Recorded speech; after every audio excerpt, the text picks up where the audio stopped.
এই সালোয়ার কামিজটা পরলাম অনেক দিন পর, অনেক দিন আগে বানিয়েছিলাম। এরকম করে ভাঁজ করি, ব্যাস। ভাত খাবি জানিস, সলিড।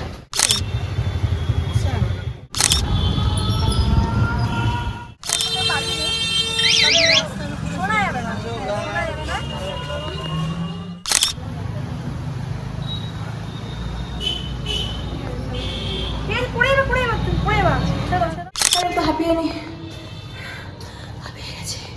হাঁপিয়ে গেছি।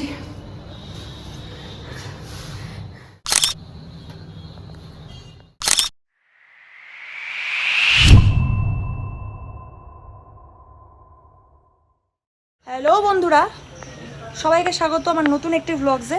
তো ভেবেছিলাম বিকালে হয়তো যাওয়া হবে না, কিন্তু দেখছি বৃষ্টি কমে গেছে, পুরো আকাশ পরিষ্কার। আবার বলা যায় না, আকাশের কথা তো মুড বারবার চেঞ্জ হয়। তো বৃষ্টি কমে গেছে, তো আমি মা যাচ্ছি ভাইদের বাড়িতে। ওকে, তো চলো ওখানে যেটা হবে তোমাদের সাথে পুরোটা শেয়ার করার চেষ্টা করবো। জায়গাটা কিন্তু খুব সুন্দর, ভাইয়ের যেখানে ফ্ল্যাটটা রয়েছে আশেপাশের জায়গাটা কিন্তু খুব সুন্দর, তোমাদেরকে সেটা আমি দেখাবো। তো আমার ভিডিও দেখতে থাকো। তো চলো। তো এই যে আমার আউটফিট আজকের, এই যে দাঁড়াও দেখাচ্ছি। এই সালোয়ার কামিজটা পরলাম অনেক দিন পর, অনেক দিন আগে বানিয়েছিলাম। খুব একটা পরা হয় না, আর খুব একটা যাওয়া হয় না। গান টান শেখাতে যাই তখন এগুলো ড্রেস পরে যায় না, গান শেখাতে নর্মাল জিন্স আর কুর্তি পরে চলে যায়। তো আজকে পরলাম। কেমন লাগছে ড্রেসটা? তো মা এখনো সন্ধ্যা দেওয়া হয়নি, সন্ধ্যা দিবে, রেডি হবে, দিয়ে আমরা বেরিয়ে যাবো। বেশি দেরি করবো না, কারণ আকাশের অবস্থা এইদিকে দেখছি মেঘ করেছে, আবার এইদিকে দেখছি মেঘ কেটেছে। বাট ওই যে বললাম, বিশ্বাস করি না ওয়েদারকে, তাই তাড়াতাড়ি বেরিয়ে যাবো, দেরি করবো। স্কুর জন্য ক্যাথা। বাবা আমি তো ভাস্তা হবো, সরি আমার তো ভাস্তা হবে, সরি পিছিয়ে হবো। হ্যাঁ ওই ভুলভাল বকছি এত ঝামেলাঝাটির জন্য। আর এই যে এটা একটা ক্যাথা, 3টা ক্যাথা, ছোট ছোট ক্যাথা আরও দিয়ে এসছে ক্যাথা, ছোট ছোট জামা। এই যে দেখো, মায়ের হাতের বানানো ক্যাথা, মানে দিদার হাতের বানানো ক্যাথা। নাও দাঁড়াও গুছিয়ে দিচ্ছি, মা গুছিয়ে। যেইভাবে আগের দিন আর পরের দিন দুপুরবেলা পর্যন্ত বৃষ্টি পড়ছিল, আমি তো ভেবেছিলাম ভাইয়ের বাড়ি যাওয়া হবে না, কিন্তু বিকালবেলা দেখি আকাশ পরিষ্কার, অবশেষে আমাদের যাওয়া হয়।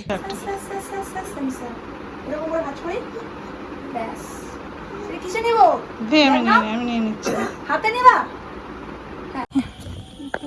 এই যে দেখো ঘেমে অবস্থা দেখো মায়ের। আমি দেখো ফ্রেশ, ঘামটা একটু কম হয় আমার, গরমকালে প্রচন্ড হয়। মানে এটা গরমকালই, বাট কি বলতো গুড়নাটা গোবর আছে, গোবর আছে, তো গরমকালে ঘাম হয়।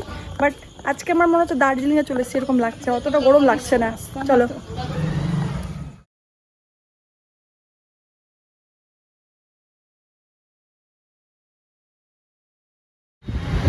হবে না কেমন আছে ওই ওখানে গিয়ে পাবে ওরকম আমার পরিচিত দোকান, আমি এখান থেকে নিয়ে নিলাম। আসলে ওরা কত দূরে ঝামেলা মিলে যাবে, ও আবার নতুন জায়গায় যাবে, লোক একবারে হচ্ছে। কোনটা সাইজ যদি সাইজ ছোট বড় হয়। আর কেমন আছো? হাই করে দাও এখানে, হাই করো। ওই কি রে, তুই ঘুরে চলে যাচ্ছিস, মানেটা কি তোর?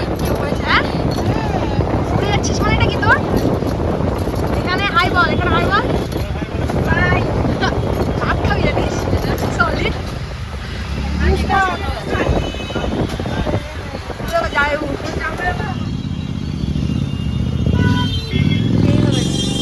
দেখলে দেখলে বাইকটা কেমন করে ক্রস করলো দুটা গাড়ির মাঝখান দিয়ে। এরা নিজেরা তো মরবেই, আশেপাশের লোককে নিয়ে থুয়ে মরবে এরা।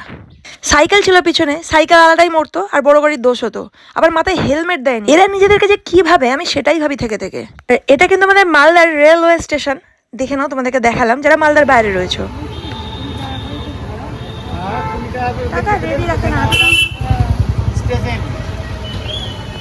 টাকা রেডি কেন রাখো না হাতে? কি করবো হাতে ধরে?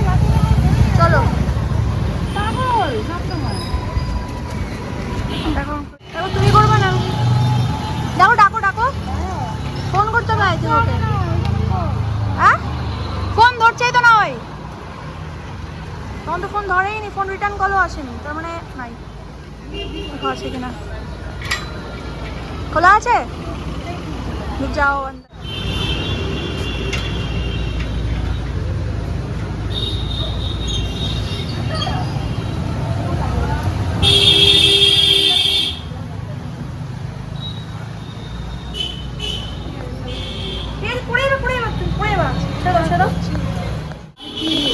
চমকে দেবো। আমার ফোনের লাইটেই চলে যাওয়া যাবে মা। লাইট তো দেওয়াই ছিল, সুইচটা শুধু যে উঠবে তাকে দিতে হবে।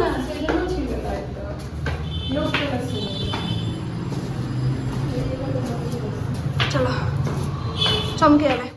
গিয়ে না সেই বকা দেবো। ফোন করেছি, ফোন তোলেনি, রিটার্ন কলও করেনি। এমা এখানে লাইট কাজ করছে না। হাঁপায়া গেলাম গো। এখনো লিফট তৈরি হয়নি, এটা নতুন ফ্ল্যাট তাই।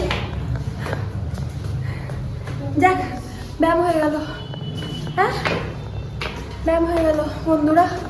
আর রাস্তায় জানি না কে ছিল, আমরা আসছি, আমাদেরকে ক্রস করে একটা টোটো আসছে। হ্যালো গাইস, হ্যালো গাইস, খেয়াল করলাম না কে ছিল কিনা। ভুলে গেছো মা? না ভুলিনি। তাহলে একটু হাঁপিয়ে নি। হাঁপিয়ে গেছি।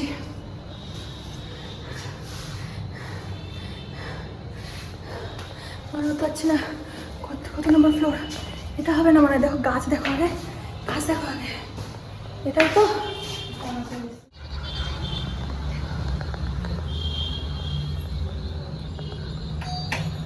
কি করে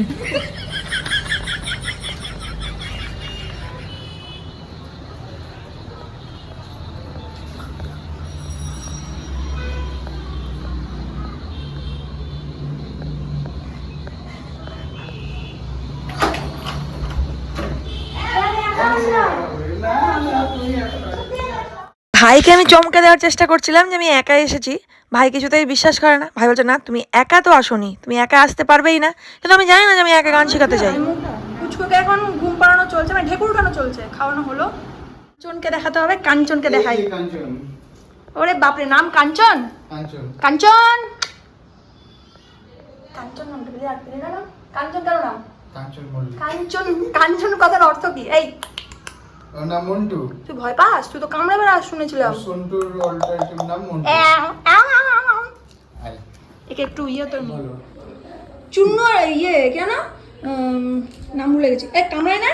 না সেটা আগে কোন তো ভালো এটা ধরো। বুঝতে পেরেছে, খতরনাক জাতের আছি। ট্রেন যাচ্ছে, দেখো এখানে বসে কি সুন্দর পরিবেশ। বলেছিলাম না ভাইদের বাড়ির পরিবেশটা, ফ্ল্যাটটা যেখানে রয়েছে। দেখো এখানে বসে বসে ট্রেন, যাত্রীদের ট্রেন সব দেখতে হবে। ওরাও মনে হয় দেখতে পেলো নাকি জানা দিয়ে। জায়গাটা দেখো, এই দেখো ভাই কতগুলো গাছ লাগিয়েছে। এই গাছটা কাকিমার লাগিয়েছে দেখলাম। ভাই একদম আমাদের মতো গাছ পাগল, গাছ প্রেমী। এটা তো লাগিয়েছে দেখলাম সেম। আজকে এটা কি হয়েছিল? কে লাগিয়েছে? এটা কাকিমা লাগিয়েছে দেখলাম ভিডিওতে। আমার মা? হ্যাঁ নিয়েছিল। আমার মা লাগিয়েছে আমি জানি না। ভিডিও তুমি করেছো? হ্যাঁ কি বলি? ও কাকিমা পাতাগুলো বড় বড় নেই তো? হ্যাঁ এগুলো প্লাস্টিকে মুড়ি নিয়ে এসেছিল না, এগুলো রোল করে।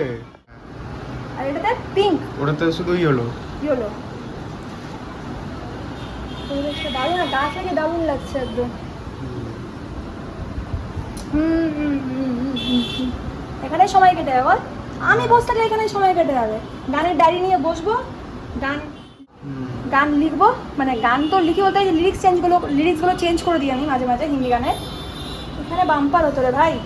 মানে জাস্ট বসে গেলাম, জাস্ট এখানে বসে বসে সময় কাটালাম, দুঃখ পেলাম, তারপরে এখানে বসে বসে সময় কাটালাম, আনন্দ পেলাম, সময় কাটালাম, খিদা পাচ্ছে সময় কাটাচ্ছি, সময় কাটাচ্ছি, সব সময় কেটে দেখাচ্ছি। ওকে জায়গাটা দেখো, পুরো ট্রেন এখন লাইন বাই লাইন দাঁড়িয়ে আছে। আর এই ব্যালকনিটা ভাইদের বেশি ভালো লাগে আমার। দেখো পুরো এই দিকটা, এই যে দাঁড়া তো দেখি তো, এই করে দেখাই তো। এরকম করে দেখলে পুরো অন্ধকার দেখাচ্ছে। এবার তোমাদেরকে বলি ভাইয়ের সাথে আমাদের সম্পর্কটা কোথা থেকে শুরু। আর এই ভাই আমার কিন্তু 1 বছরের ডিফারেন্স। যখন এই ভাইয়েরও জন্ম হয়নি আর যখন আমারও জন্ম হয়নি, আমার মা বাবার বিয়ের পরে কিন্তু এই ভাইয়ের বাবার বাড়িতে, মানে জেঠুর বাড়িতে মা বাবা ভাড়া উঠেছিল। আর সেখান থেকে কিন্তু তাদের সম্পর্কটা, তাদের বন্ডিংটা এত স্ট্রং হয়ে গেছিল যে আমাদের জন্মের পরও, আমরা এত বড় হয়ে গিয়েও সম্পর্কটা কিন্তু অটুট হয়ে থেকে গেছে। কোথায় থাকতো তাহলে? লাগবে না, মান সম্মান চলে যেত রে ভাই। তোর বাড়িতে এসছে তাই ঠিক আছে, বাইরে হলে মান সম্মান চলে যেত একদম। শোনো আমি একটা কথা বলবো মা, সব জায়গা থেকে চাদর নিবা না। চিত্তরঞ্জন মার্কেট থেকে যেখান থেকে সময় কই পেলাম, সময় বের করতে হবে। আরে হাতটা দেখো, হাতটা দেখো, হাতটা দেখো, বড় হয়ে গেল, বড় হয়ে গেল। হ্যাঁ অনেক বড়টা তো, এবার একটু চা করছে দেখছো, হয়ে গেছে, করছি। হয়ে গেছে চা। দেখো করছি। লক্ষ্মীমন্ত ভাই আমার লক্ষ্মী চা করছে। লক্ষ্মী না নারায়ণ। বোনের কিন্তু সুবিধা বল, তুই রান্নাবাড়ি জানিস বলে বোনের সুবিধা হয়েছে। দেখো, আবার সাজিয়েছে। বুঝছো? হয়নি এখনো। আর জায়গাটা এত সুন্দর ভাই, রান্না করতে করতে ওখান থেকে প্যাসেঞ্জারকে দেখবি, লোককে দেখবি, হাত দিয়ে টাটা দিবি এরকম করে। অফারও দেবো যদি খাই তো চলে হ্যাঁ, আসবে। খাইতে চলে আসো, এরকম টাইপের আর কি। কর তাহলে। দেখেছো দেখেছো, একদম গৃহবধূর মতো কাজকর্ম। গৃহবধূ মেয়েদেরকে বলে গো। তুই বধূ, আচ্ছা ঠিক আছে, তুই বোধা, গৃহকর্তা। দেখছো কি দিদি ভাই, এলাচ ফেলাচ সব দিচ্ছিস নাকি? বাবা সেন্ট বেরিয়েছে তো চায়ের, একদম চায়ের সেন্ট বেরিয়েছে। আমাদেরকে এখন ফুচকুটাকে দেখাবো না, ওকে ওর অন্নপ্রাশন হোক, তারপর অবশ্যই তোমাদেরকে দেখাবো। এখন হাত, ছোট ছোট হাত দেখালাম, এটা কাটছে, শুনতে পাচ্ছ কান্নার আওয়াজটা তোমাদেরকে শোনালাম শুধু। ওকে চলো, দেখো প্যাসেঞ্জারকেও দেখা যাচ্ছে, ওই দাঁড়িয়ে আছে প্যাসেঞ্জার, দাঁড়িয়ে আছে ওই দেখ দাঁড়িয়ে আছে গেটের কাছে। ট্রেনটা কখন থামবে? পিছনে গেলে ট্রেনটা থামাই থাকবে। কত মজা না তোদের এখানে বল। দেখ মজা। হ্যাঁ কি বলছিস, একদিন দুই দিন ভালো। বাম্পার মজা, বাম্পার মজা। তো ভাইয়ের ফ্ল্যাটের চারিপাশের পরিবেশটা দারুণ না? তো চলো আজকের ব্লগটা রইলো এই পর্যন্ত, দেখা হচ্ছে তোমাদের সাথে নতুন অন্য কোনো ব্লগে।